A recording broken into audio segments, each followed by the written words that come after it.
Right, now it's mac and Jeezy time. We're going to take one lightly beaten egg and combine that with 2 cups of cottage cheese.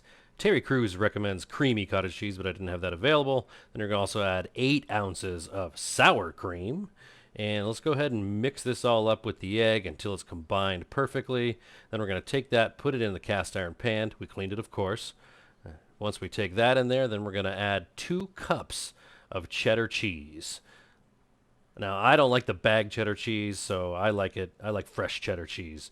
And so I mix that all up in there and then add your noodles. You didn't need to watch me boiling any noodles. I just used regular old elbow noodles. Get that all incorporated into there with the cheese and the sour cream and the cottage cheese and the egg.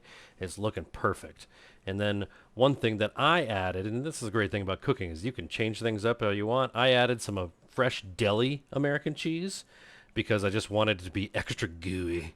You know, Daddy likes to be gooey. And so we're just get that American cheese mixed up in there, and then let's top it with a little paprika, which I really like that addition. And then we're going to add a little bit of that extra cheddar cheese right on top, and just a pinch of salt. And then throw it in a 350-degree oven for 45 minutes, and it's been 45 minutes already. Let's go ahead and pull it out. You are going to love what you see here. Let's pull it out. You see it. Look at the bubbles. Oh man, it looks so perfect.